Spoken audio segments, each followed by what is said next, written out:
Welcome back to In-Depth Literature. Make sure you guys hit that like button. Please subscribe and share this video. Make sure you check out all the recent playlists that we've been curating and follow me on Instagram at Andrew Marlowe Artist Official. Hope everybody enjoyed the most recent upload.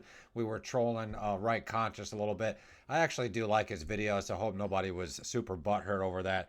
But I wish he would drop the bullshit and just get to the real stuff that we like to have on YouTube and that we like to talk about here on YouTube. So I'm not going to have a really in-depth analysis today on anything. We've actually finished some works that we're going to cover today. So we're going to talk about the stuff we've read. We're going to talk a little bit about my TBR that we're curating. My dad's running water now.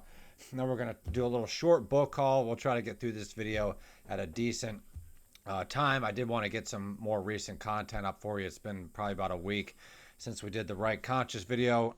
So first and foremost, we finished Julius Caesar, and we were talking about how it is one of the more approachable Shakespeare plays. It's not too long, but it's not too short. It's one of his history plays, so we do have an analysis of Julius Caesar coming in the future. I really enjoyed the story and the characters and sort of the political speeches that take place and the political espionage that takes place in Julius Caesar. I definitely recommend Julius Caesar for the newer Shakespeare reader that's not real familiar with Shakespeare. Like I said, it's one of the more approachable Shakespeare works. Up next, we did finish Beowulf, which I'm super pleased to have read.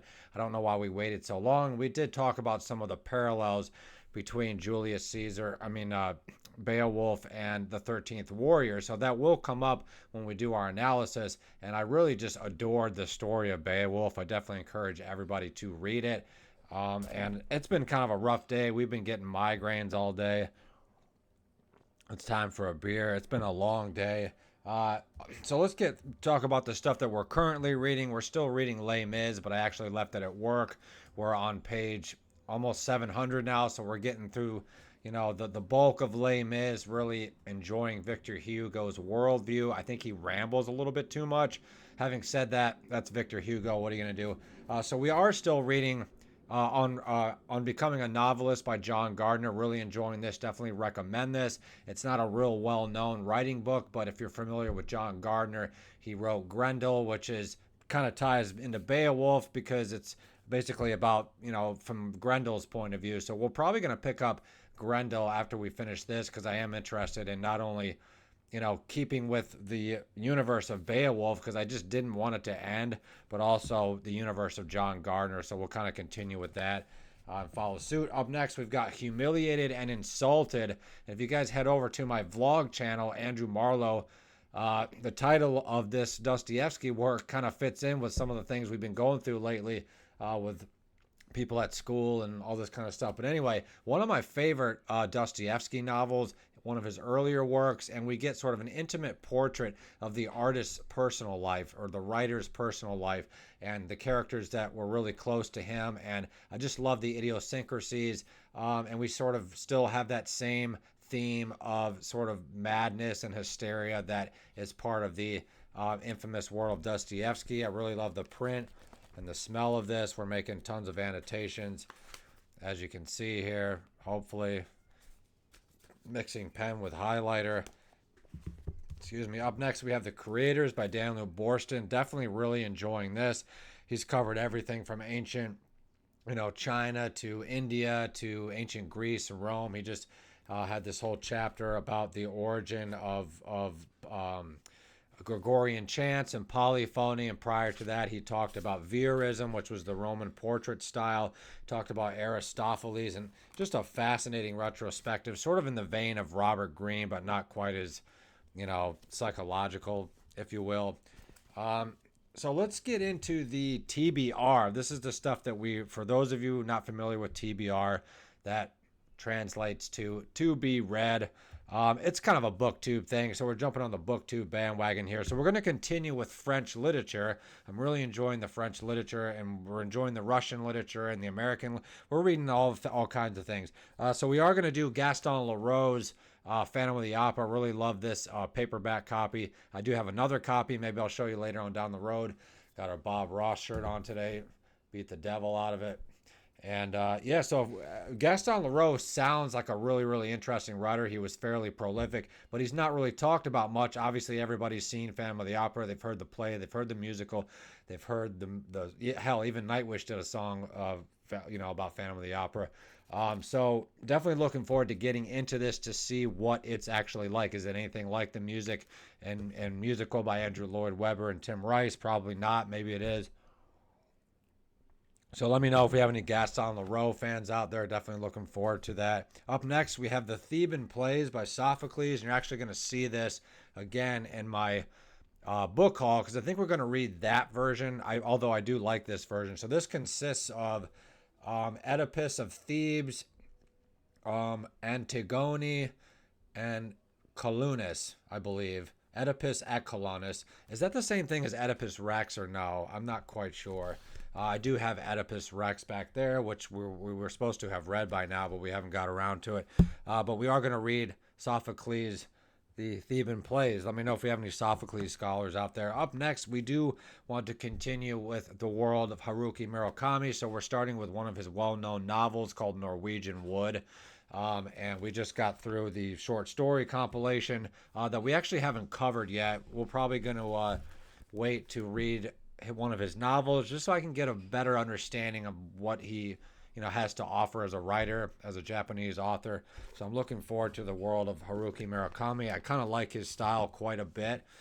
So up next, I've been dying to get to this guy here, and this is Ernest Hemingway. And when I say get to, obviously we've read Hemingway in the past, but I really want to just kind of dive through all of his work. So I thought the short story collection would be a really, really nice place to start. This is a beautiful Scribner's edition, really great print, really nice white paper. This has got the Nick Adams stories in it. It's got all kinds of stuff. So we are looking forward to getting into that. It shouldn't take us too long to get through that. Short stories are pretty easy to read. Obviously, Hemingway has the iceberg theory, what's left unsaid. So that's going to be really cool. Up next, we have The Taming of the Shrew. I did want to continue with the Shakespeare folio, if you will, the Shakespeare collection. And this is a comedy, a nice introduction to Shakespeare's comedy, or so I've been told. We do have a bunch of Shakespeare in our book haul as well, so we'll talk more about Taming of the Shrew as it goes along. I think my mother actually played in Taming of the Shrew back in the day. And up next, we have Will in the World. I always want to say Will of the World, but this is a Shakespeare biography, contemporary Shakespeare biography. It's supposed to be pretty good. Hopefully, it tells me a little bit about Shakespeare. Most of the stuff I've read about Shakespeare, it was not very fun to read or just wasn't very enlightening. So I'm hoping this might be a little different. We're going to put this somewhere here. And all right, I think it's time for the book haul. Let's get into it now. So up next, we have Henry V. I think that's Henry V. Henry V, right? So this is one of the earlier Shakespeare plays. Probably not one of his best, but it's supposed to be pretty good, I'm hoping. And then he has another one called Henry the Sixth or something, or the Eighth. I don't know. He wrote a lot of plays about kings and Henrys and all that stuff. So up next we have, but yeah, definitely let me know your thoughts about all the Shakespeare plays that we've mentioned. Let me know if you think this is a good one. I really love these small paperback Folger Shakespeare, but I do have some criticisms with the liner notes parts on the side. We'll talk more about that in the future. Up next, we have Much Ado About Nothing. I really like this Signet Classic edition. Kind of a cool cover. I do believe this is another comedy by Shakespeare. So that's going to be really, really cool. Up next, we have Michael Crichton's Jurassic Park. I found this really, really nice brand new but used paperback. Brand new used paperback. And I think I tried to read this back in like middle school and just went right over my head. It was way too advanced. So obviously Michael Crichton doesn't need too much of an introduction. I'm curious to see what the book is like in comparison to the movie or in translation to the movie. So that's going to be really cool. I suspect there's some maybe, I don't know, interesting conspiracy deep state type stuff with Michael Crichton too. He's very well connected. So up next we have Sophocles, Antigone, Oedipus the King, but this is the Oxford World Classic Edition, and I just cannot resist this. I mean, I love penguins, but come on, this is just absolutely beautiful. It's like a work of art. Beautiful. So I think we're gonna maybe try to pick up one of these. Actually pick up one of these versions, that being this one. So we're probably gonna start on that really soon. I'm interested to see more of the ancient Greco-Roman poetry or plays. I don't know what I'm trying to say. Drama, tragedies, all that good stuff. Up next, we have another beautiful copy of Black Elk Speaks, edited or sort of compiled by John Neal Hart. He was the translator that dictated Black Elk's worldview into these books. This is my third copy, I think, of this now. But the other copy I have is a hardcover, and this is a really, really beautiful paperback. So I will not be hard pressed or nervous to mark this up and make annotations. Really excited to read that. We're probably going to start that soon because Black Elk Speaks has been on my I read it as a child in elementary school a lot, but it's been many years since I've read it, so I do want to read it again. Up next, we have As You Like It, William Shakespeare. This will go really nicely with this is in the same collection, if I can get it here without messing up my video. This is one of the Dover classics, I think. Yeah, beautiful. Just look how beautiful these go together. I really love the sort of vintage medieval decorative covers. And yeah, well, I think we're going to start with Taming of the Shrew, I think. But maybe we'll do As You Like It. I don't know. Let me know which is better. Up next, we have a beautiful, brand new, but used copy of A Midsummer Night's Dream. I think my mother actually played in this too, if I'm not mistaken, back in the day. Another Shakespeare comedy, I think. Or is it more of a... I think it's a comedy, yeah. Sort of a mystical... I don't know. Paranormal, mythological comedy, so to speak. And lastly but not leastly, we have Othello. I believe this is a tragedy about some black king or something. Islamic black king, maybe. Sounds really interesting. So I'm interested to see what the story and the information is behind Othello. So this is going to be the year of Shakespeare, my friends. And maybe by 2026, we'll have knocked out all the Shakespeare plays. I probably doubt it because I don't want to just rush through them, but we're going to consistently read Shakespeare. So that's going to be on the bucket list. And like I said, we finished Beowulf. And we finished. For anybody out there who's curious, this is a Signet Classic Edition with a translation by Burton Raphael.